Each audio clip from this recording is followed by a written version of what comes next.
Hello hi welcome नमस्ते, मेरा नाम ऋतिक और आज हम फिर से बात करने वाले हैं एक और इंटरेस्टिंग कंसेप्ट के बारे में। तो ये वीडियो उन बच्चों के लिए मोस्ट इंपोर्टेंट होने वाली है जिनके पास सब्जेक्ट है सेमेस्टर 5 में इंट्रोडक्टरी डेवलपमेंट इकोनॉमिक्स। तो चलिए शुरू करते हैं आज की वीडियो और आज हम बात करने वाले हैं एक और नए लेसन के बारे में, कि यूनिट नंबर 3 आज से शुरू करने वाले हैं। यूनिट नंबर 3 है क्या, वो समझ लेते हैं एक बार। यूनिट नंबर 3 है the strategy of economic development institutional pathways, यानी कि ऐसी कौन कौन सी स्ट्रेटजी है जो हमें इकोनॉमिक डेवलपमेंट में हेल्प करती है और हमें फॉलो करनी चाहिए।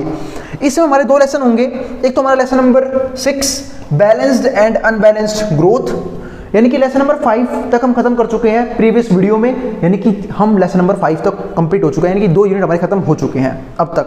अब हम यूनिट नंबर 3 शुरू करेंगे जिसमें 2 ही लेसन आएंगे, एक तो लेसन नंबर 6 और एक लेसन नंबर 7।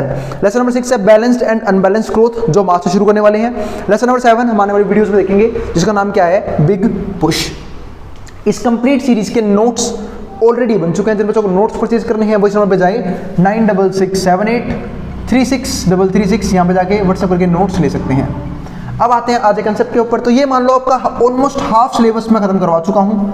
हाफ सिलेबस अब हमारा और बाकी है, यानी कि 2 यूनिट बाकी है, यूनिट नंबर 3 और यूनिट नंबर 4, जो हम अपकमिंग वीडियोस में कंप्लीट कर लेंगे। और अगर वीडियो पसंद आए तो वीडियो को लाइक किए बिना मत जाना और चैनल को सब्सक्राइब भी कर देना ऐसी वीडियोस के लिए, और उन बच्चों को शेयर भी कर देना जिन बच्चों का एग्जाम होने वाला हो सेम सब्जेक्ट का। अब आते हैं आज के कंसेप्ट के ऊपर।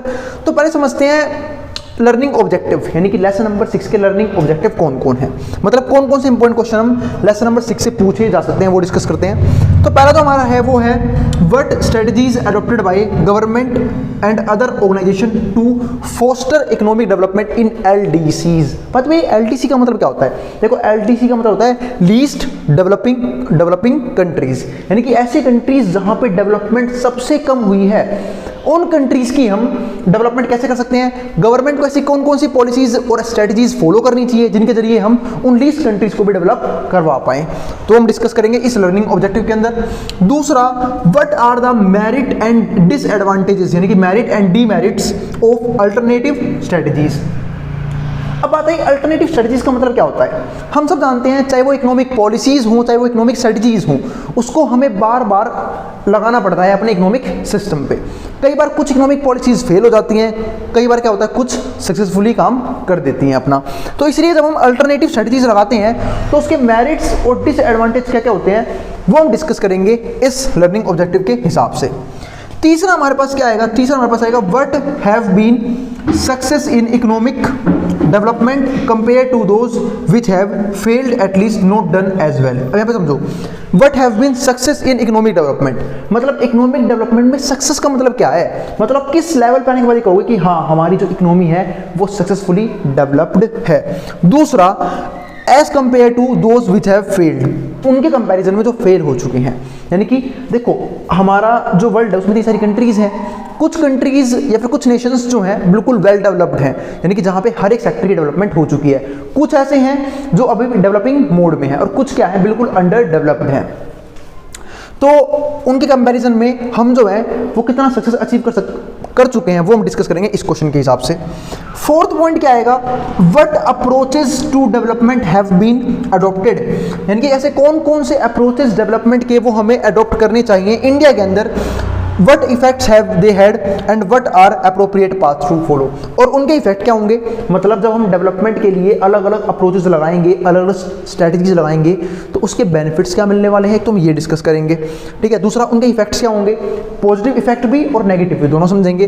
उसके बाद what are appropriate path to follow, और हमें किस पाथ की तरफ जाना चाहिए वो हम डिस्कस करेंगे, यानी कि एक तरह से फुल फ्लैश क्वेश्चन है।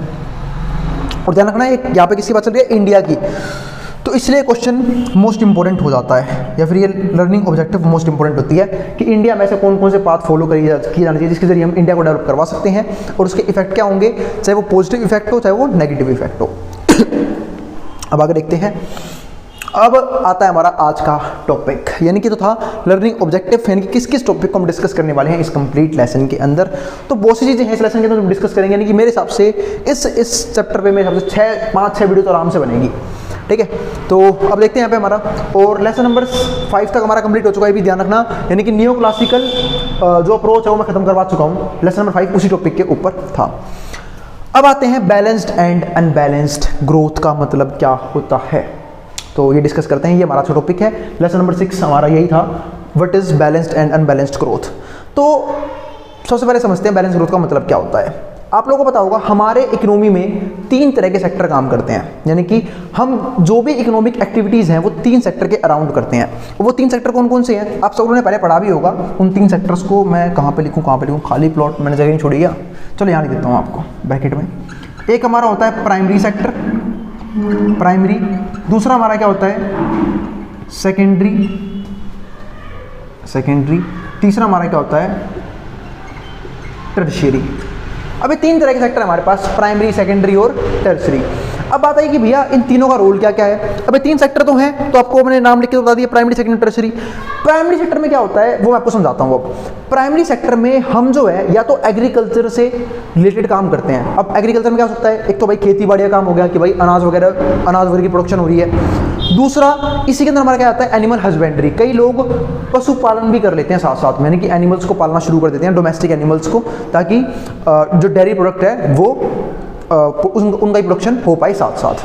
तीसरा, अब देखो इससे बेनिफिट पता है क्या मिलता है, इससे किसानों को बेनिफिट ये मिलता है कि भाई देखो जो भी वेस्ट मटेरियल रह गया प्लांट्स का, उसे खाने के लिए मतलब उसकी भी यहाँ पे क्या होता है यूटिलाइजेशन आ जाता है उसका भी, कि जानवर खा लेंगे उन सारे प्रोडक्ट्स को और वो प्रोडक्ट उन्हें क्या मिल जाएंगे, फ्री में मिल जाएंगे। क्यों? क्योंकि वो क्या है प्लांट के वेस्ट प्रोडक्ट्स।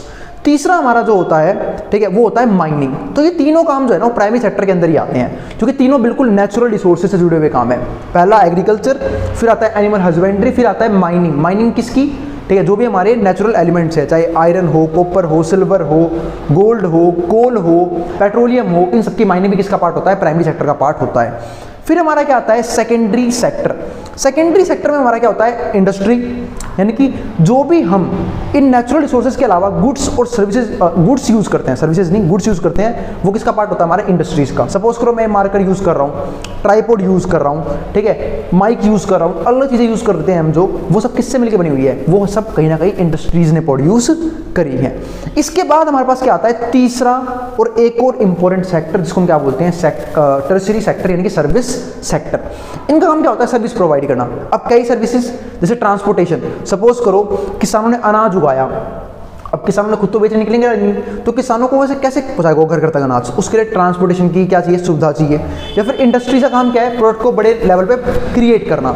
अब उन प्रोडक्ट को डोमेस्टिक तक कैसे पहुंचाएंगे? एक चेन बनती है और ट्रांसपोर्टेशन यूज़ करते हैं हम लोग फैक्ट्रियों से घरों तक सामान पहुँचाने के लिए। तो ट्रांसपोर्टेशन काफ़ी इंपॉर्टेंट सेक्टर वो बन जाता है सर्विस सेक्टर का। दूसरा इंश्योरेंस, इसके अलावा बैंकिंग, ठीक है, टीचिंग, और भी हमारे बहुत सारे क्या हैं सर्विसेज हैं जो किसका पार्ट बनते हैं? सर्विस सेक्टर का। तो हर एक पर्सन जो है वो अपनी इकोनॉमिक एक्टिविटी जो करता है वो इन 3 में से एक जगह होती है, या तो प्राइमरी सेक्टर में होती है, या फिर सेकेंडरी में होती है, या फिर टर्शियरी में होती है। अब बात है कि भैया इसका बैलेंस्ड ग्रोथ से क्या लेना देना है। तो सुनो, जब किसी भी इकोनॉमी में तीनों सेक्टर पे बिल्कुल इक्वल फोकस क्या आता है उसको हम क्या बोलते हैं? Balance growth. यानी कि जब तीनों सेक्टर की डेवलपमेंट इक्वल हो उसको हम कह सकते हैं कि वो कंट्री जो है वो बैलेंस ग्रोथ का पार्ट है, यानी कि कंट्री में बैलेंस ग्रोथ हो रही है। वो ऐसा नहीं कर रही कि एग्रीकल्चर पे फालतू फोकस कर लिया, इंडस्ट्रीज को छोड़ ही दिया। तो इक्वल जो है जब हम हर एक सेक्टर पे ध्यान देते हैं तो हम उसको क्या बोलते हैं? बैलेंस ग्रोथ बोलते हैं। अब देखते हैं यहाँ पे एक डेफिनेशन दी है लेविस ने। लेविस की हमने थ्योरी भी पढ़ी थी प्रीवियस चैप्टर्स में। अब एक बार देखते हैं इसने क्या बोला था। तो इसने क्या बोला? Balance growth means that all sector of the economy should grow so as to keep a proper balance between industry and agriculture. इसका मतलब यह है कि हर एक सेक्टर जो है इकोनॉमी के प्रॉपर तरीके से ग्रो होने बहुत जरूरी है, यानी कि बैलेंस होना चाहिए उनके बीच में। जैसे कि एग्जांपल क्या दिया? इंडस्ट्रीज और एग्रीकल्चर के बीच में बैलेंस। आप लोगों को मैंने बताया भी था प्रीवियस वीडियोस में कि ऐसा क्यों हो रहा है कि कुछ कंट्रीज जो है वो वेल डेवलप है और कुछ कंट्रीज जैसे कि इंडिया भी है वो इस टाइम डेवलपिंग नेशन में ही काउंट होता है, क्योंकि इंडिया में अभी सिर्फ एग्रीकल्चर सेक्टर जो है वो काफ़ी अच्छे से डेवलप हो चुका है, सर्विस सेक्टर काफ़ी अच्छे से डेवलप हो चुका है, लेकिन अभी तक इंडस्ट्रीज जो है वो एक बड़े लेवल पर डेवलप नहीं हुई है, जिसकी वजह से अनएम्प्लॉयमेंट है, और अनएम्प्लॉयमेंट है तो पॉवर्टी है। तो इसकी वजह से कहीं ना कहीं दिक्कतें हो रही हैं। तो हर एक सेक्टर पे बराबर फोकस करना क्या है? बहुत जरूरी है, चाहे वो इंडस्ट्री हो चाहे वो एग्रीकल्चर हो। And between for home consumption and production, और होम कंजप्शन और प्रोडक्शन फॉर एक्सपोर्ट्स, दोनों के लिए क्या है? बहुत जरूरी है। मतलब आप खुद भी कंज्यूम कर पाओ और इस लेवल पे प्रोडक्शन करो कि आप उसे बाहर कंट्रीज में ही भेज पाओ, ताकि वहां से ही पैसा आ जाए, वहां से भी फॉरेन करेंसी हमारे पास आए। इसका मैं आपको एग्जांपल देता हूँ। एक आपको पता होगा कि पहले एक प्रॉब्लम होती थी इकोनॉमी के अंदर, वो थी व्हाट टू प्रोड्यूस। अब बात ये भी है व्हाट टू प्रोड्यूस क्या होता है? व्हाट टू प्रोड्यूस होता है which type of goods is to be produce, यानी किस तरह के गुड्स हमें प्रोड्यूस करने चाहिए। तो अब बात है कि हमें कौन से गुड्स प्रोड्यूस करने चाहिए। तो गुड्स दो तरह के होते हैं, एक होता है कैपिटल गुड्स, दूसरा हमारा क्या होता है कंज्यूमर गुड्स। कैपिटल गुड्स में क्या आता है, आप तो देखते हो ना बड़ी बड़ी मशीनें, ठीक है, ये सब किसका पार्ट होता है, कैपिटल गुड्स का। यानी कि कैपिटल गुड्स वो गुड्स हैं जिनको हम फर्दर प्रोडक्शन के लिए यूज करते हैं। सपोज करो मेरे को मार्कर चाहिए, तो एक तो तरीका है कि मैं मार्कर खरीद के लिए आऊँ, ठीक है, तो ये मेरे लिए क्या हो गया, डायरेक्ट कंजप्शन, यानी कि मेरे क्या हो गया, मैं इसका कंज्यूमर हो गया, मैं इसे डायरेक्टली यूज कर रहा हूँ। लेकिन एक होता है मैं मार्कर बनाने वाली मशीन ले आया ताकि मैं और भी ज़्यादा मार्कर प्रोड्यूस कर सकूं, ताकि कुछ मार्कर मैं खुद भी यूज़ कर लूं और कुछ मार्कर को मैं सेल भी कर पाऊं, तो वो क्या हो गया, कैपिटल गुड्स। तो कैपिटल गुड्स हमेशा फर्दर प्रोडक्शन में हेल्प करते हैं, यानी कि वो कहीं ना कहीं फ्यूचर ग्रोथ की तरफ ध्यान देते हैं। और अगर मैं बात करूँ यहाँ पे किसकी, कंज्यूमर की, कंजप्शन गुड्स की, तो वो सिर्फ प्रेजेंट कंजप्शन में डायरेक्टली हम यूज़ करते हैं। जैसे कि हमारे घर में और अलग चीज़ें यूज होती हैं जो हम डायरेक्टली कंज्यूम करते हैं, प्रोडक्शन नहीं करते उससे कुछ भी, तो वो हो गया। तो उम्मीद आपको समझ आ गया होगा कि कैपिटल गुड्स क्या होता है, कंज्यूमर गुड्स क्या होता है। और एक बात और ध्यान रखना कि दोनों में कई बार जो है ना बच्चे जो है परेशान हो जाते हैं कि भैया किसको कैपिटल गुड बोलते हैं, किसको कंज्यूमर गुड बोलते हैं। बहुत ईजी तरीका है, जब आप किसी गुड्स को यूज़ कर रहे हो प्रोडक्शन करने के लिए तो उसे कैपिटल गुड बोलना, वरना वो क्या रहेगा, कंज्यूमर गुड रहेगा। और सेम गुड जो है ना, ध्यान रखना, वो कैपिटल गुड भी हो सकता है और कंज्यूमर गुड भी हो सकता है। एग्जाम्पल देता हूँ आपको एक चीज़ का। सपोज करो किसी ने घर में दूध मंगवाया, ठीक है, दूध मंगवाया किसी चीज़ के लिए, पीने के लिए, तो अब वो खुद कंज्यूम कर रहा है, तो डायरेक्ट कंज्यूमर है, इसका मतलब क्या है, वो क्या है, कंज्यूमर गुड्स हो गए। लेकिन वही दूध एक चाय वाला मंगवा रहा है चाय बना के बेचने के लिए, तो वो उसके लिए क्या हो गया, capital good, as raw material use कर रहा है वो उसे। तो समझ जाना, ऐसे कि फॉर एग्जांपल मान लो सिलाई मशीन हमारे घर में रखी होती है, अब होता है वो सिलाई मशीन से मम्मी जो है हमारे घर के कपड़े जो है वो आराम से कभी भी स्टिच कर सकती है। लेकिन सपोज करो कि वही सिलाई मशीन कोई मम्मी यूज़ करती है, मतलब किसी घर में यूज़ होता है एक तरह से बिजनेस पर्पस के लिए, कि भाई और वही कपड़े आ जाते हैं, ठीक है, वो सिल देती हैं, तो जिनसे क्या होता है, पैसा जनरेट होता है, यानी कि वो क्या हो गया, इकोनॉमिक एक्टिविटी। अब वो किसका पार्ट बनेगा, कैपिटल गुड्स का। तो अगर आप उसे डायरेक्ट अपने कंजप्शन के लिए यूज़ कर रहे हो तो आप उसे क्या बोलोगे, कंज्यूमर गुड, वरना आप उसे क्या बोलोगे, कैपिटल गुड। तो ये भी क्या आती है प्रॉब्लम यहाँ पे, ठीक है, इस ग्रोथ के अंदर। तो अब आता है कि भैया कौन से गुड्स प्रोड्यूस करनी चाहिए, दोनों की ही इक्वली इंपॉर्टेंस है। अगर आप कंज्यूमर गुड्स नहीं बनाओगे तो भाई आप कंज्यूम क्या करोगे, अगर आप सिर्फ और सिर्फ फ्यूचर ग्रोथ पे डिपेंडेंट रहोगे तो आप अभी क्या कंज्यूम करोगे, आप जिंदा ही नहीं बचोगे तब तक। तो इसलिए कंजप्शन गुड्स भी क्या है, बहुत जरूरी है, कंज्यूमर गुड्स भी बहुत जरूरी है, और कैपिटल गुड्स भी क्या है, बहुत जरूरी है। अगर सिर्फ कंज्यूमर गुड्स बना दिए तो फ्यूचर ग्रोथ नहीं होगी, और अगर सिर्फ फ्यूचर ग्रोथ के लिए हम कैपिटल गुड्स बना रहे हैं तो हम आज क्या कंज्यूम करेंगे। तो दोनों का बैलेंस बनाना बहुत जरूरी होता है, दोनों की क्या है, अपनी इंपॉर्टेंस है। ऐसे ही एग्रीकल्चर की अपनी इंपॉर्टेंस है और इंडस्ट्री की अपनी इंपॉर्टेंस है। मैंने आपको पहले भी समझाया था कि इंडिया में क्या हो रहा है, या फिर जो भी कंट्री अंडर डेवलप्ड वो क्या कर रही है, वो अभी भी बहुत ज़्यादा मात्रा में डिपेंडेंट है एग्रीकल्चर के ऊपर। यानी कि एग्रीकल्चर में वो लोग लगातार इनपुट इंक्रीज कर रहे हैं, यानी कि लगातार लोग इन्वॉल्व हो रहे हैं काम करने के लिए, लेकिन प्रोडक्शन फिर भी नहीं बढ़ रही है, और जब प्रोडक्शन नहीं बढ़ेगी जीडीपी की ग्रोथ नहीं बढ़ेगी। तो इससे अच्छा क्या है कि मैं एग्रीकल्चर से इनपुट को हटाऊं, यानी कि जब मुझे पता लग रहा है कि भाई मैंने अपने एफर्ट्स डाले, वहां से मुझे बेनिफिट नहीं मिल रहा है, तो मैं एक ही गलती को बार बार क्यों करूंगा, मैं वहां पे एफर्ट डालने बंद कर दूंगा, मैं किसी दूसरे काम में एफर्ट डालूंगा। यानी कि हमें कुछ अपने जो इनपुट्स हैं वो एग्रीकल्चर से हटा के कहाँ पे डाल देने चाहिए, इंडस्ट्रीज के अंदर। तो क्या हो जाए, इंडस्ट्री ग्रो करेंगी, और जब इंडस्ट्री ग्रो करेगी तो कहीं ना कहीं क्या होगा, प्रोडक्शन राइज अपने आप ही करेगा, क्योंकि इंडस्ट्री किस में हेल्प करेगा, प्रोडक्शन करने में। अब हमारे पास क्या आता है, and between for home consumption and production for exports. अब क्या आता है, the truth is that all sector should be expanded. इसका मतलब क्या है कि हमें हर एक सेक्टर इक्वली एक्सपेंड करने पड़ेंगे, चाहे वो हमारा प्राइमरी हो, चाहे वो हमारा सेकेंडरी हो, चाहे वो हमारा टर्सरी हो।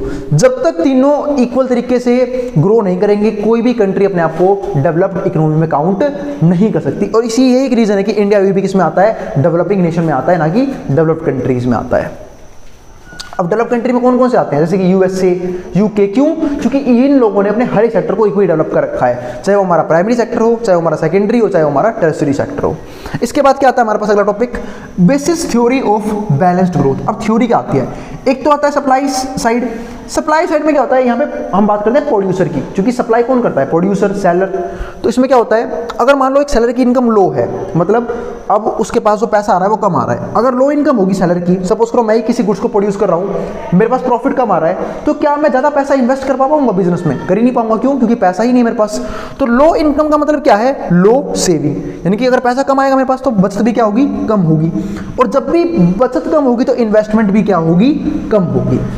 क्योंकि इनकम फालतू होती है तो लोग जो है कंजप्शन को कम करके इन्वेस्टमेंट ज़्यादा करते हैं, क्योंकि कंजप्शन जो है ना उस रेट से नहीं बढ़ता जिस रेट से इनकम बढ़ती है। हाँ, कुछ लोगों की बात अलग है, वो बेवकूफ़ों की तरह खर्चा करते हैं, उनकी बात अलग है, लेकिन मैं बाकियों की बात कर रहा हूँ। तो अगर इनकम बढ़ रही है तो खर्चा क्या होता है, कम हो जाता है, सेविंग बढ़ जाती है, और सेविंग बढ़ती है तो इन्वेस्टमेंट बढ़ जाती है। लेकिन यहाँ पे क्या है, लो इनकम है, लो इनकम है तो ये सिर्फ क्या करेंगे, अब जिनकी इनकम लो होगी या तो सारा पैसा खर्च कर देंगे या फिर बहुत कम पैसा बचा पाएंगे। और जब बहुत कम पैसा बचाएंगे, इनकी लो सेविंग होगी, तो क्या होगी, इन्वेस्टमेंट भी क्या हो जाएगी, कम हो जाएगी। और इन्वेस्टमेंट कम होगी तो फर्दर प्रोडक्शन भी क्या हो जाएगा, यहाँ पे कम हो जाएगा, इनकी लो प्रोडक्टिविटी। और जब लो प्रोडक्टिविटी होगी तो वापस क्या होगा, लो इनकम। और ये चेन लगातार चलती रहती है, क्योंकि जब भाई इन्वेस्टमेंट ही कम करोगे तो आप फालतू पैसा कमाओगे, इस बात की उम्मीद आप कैसे कर सकते हो, पॉसिबल ही नहीं है। तो जितनी इन्वेस्टमेंट उतना प्रॉफिट, अगर इन्वेस्टमेंट कम तो प्रॉफिट कम, इन्वेस्टमेंट ज़्यादा तो प्रॉफिट भी ज़्यादा। अब क्या आता है हमारे पास यहाँ पे डिमांड साइड। अब डिमांड साइड में क्या आता है, ये तो होगा हमारे क्या सप्लाई साइड। अब डिमांड साइड में क्या है, यहाँ पे सोचता है कंज्यूमर। अब कंज्यूमर क्या सोचेगा, एक तो हो गया लो इनकम। अब मान लो किसी की इनकम क्या है, लो है। अगर किसी की इनकम लो है तो उसकी परचेसिंग पावर भी क्या हो जाएगी, कम हो जाएगी। यानी कि अगर एक सिंपल सी बात है भाई, किसी की इनकम कम है तो वो कंजप्शन भी तो कम ही करेगा, क्योंकि पैसा ही नहीं है कंज्यूम करने के लिए। और जिनके पास इनकम ज़्यादा है वो कंजप्शन भी ज़्यादा करेंगे। तो वही बात यहाँ पे है, अगर इनकम कम हो जाती है तो परचेसिंग पावर कम हो जाएगी, और परचेसिंग पावर कम हो गई तो इन्वेस्टमेंट भी क्या हो जाएगी, कम हो जाएगी। और इन्वेस्टमेंट कम हो गई तो क्या हो जाएगी, लो प्रोडक्टिविटी। लेकिन सपोज करो अगर इनकम ज़्यादा होती किसी की तो परचेसिंग पावर, यानी कि ज़्यादा पैसा खर्च करता हो, ज़्यादा इन्वेस्टमेंट करता, ठीक है, ज़्यादा मतलब अच्छा लिविंग स्टैंडर्ड फॉलो कर सकता था। और क्या होती, हाई इन्वेस्टमेंट। और जब हाई इन्वेस्टमेंट होगी तो प्रॉफिट भी क्या आएगा, ज़्यादा आएगा। तो इस तरीके से हमारे ये दो चीज़ें काम करती हैं, सप्लाई साइड और डिमांड साइड। तो मैंने आपको दोनों तरीके समझा दिया, जब लो होगा तो क्या होगा, जब हाई होगी तब क्या होगा। और कोई भी कंट्री जो इनिशियली ग्रोथ करके बैठी है, चाहे वो यूके हो, यूएसए हो, उन लोगों ने क्या किया था स्टार्टिंग में, उन लोगों ने सेविंग की हैबिट डाली थी। यानी कि उन लोगों ने अपने रिसोर्सेज को वेस्टफुल तरीके से यूज़ नहीं किया, उन्होंने रिसोर्सेज को बचाए, रिसोर्सेज को री इन्वेस्ट किया, वहाँ से प्रोडक्टिविटी क्या करी, बढ़ाई, और तब जाकर उन्होंने अपने खर्चे बढ़ाए थे बाद में। और यही जो है ना सारे अमीरों की, चाहे अमीर कंट्रीज़ की स्ट्रेटजी होती है, वो हमेशा अपना पैसा जो है इनकम का कम से कम खर्च करते हैं और ज़्यादा से ज़्यादा पैसा इन्वेस्ट करते हैं, ताकि इन्वेस्टमेंट पे रिटर्न्स आएँ और फिर उन रिटर्न्स को खर्च करते हैं बाद में। तो ये था हमारा लास्ट के दो टॉपिक की बात, और उम्मीद है आपको बैलेंस्ड ग्रोथ का मतलब समझ में आ गया होगा। आगे हम और भी वीडियोस देखेंगे जहाँ पे हम बैलेंस ग्रोथ को डीप में पढ़ेंगे, इसके अलग थ्योरीज को पढ़ेंगे, और साथ साथ देखेंगे कि अनबैलेंस ग्रोथ क्या होता है, या फिर बैलेंस ग्रोथ के मेरिट्स है ना, तो डीमेरिट्स भी हैं, वो भी डिस्कस करेंगे आने वाली वीडियो में। मिलते हैं फिर अगली वीडियो में जहाँ पे हम बात करेंगे इसके और भी टॉपिक्स के बारे में। अब जिसको जो उतारना है यहाँ से उतार सकता है मेट्रो बोर्ड के सामने से। और अगर वीडियो पसंद आई हो तो वीडियो को लाइक किए बिना मत जाना, और चैनल को सब्सक्राइब भी कर देना ऐसी वीडियोज़ के लिए। मिलेंगे फिर अगली वीडियो में। अब जिसको जो उतारना उतार ले।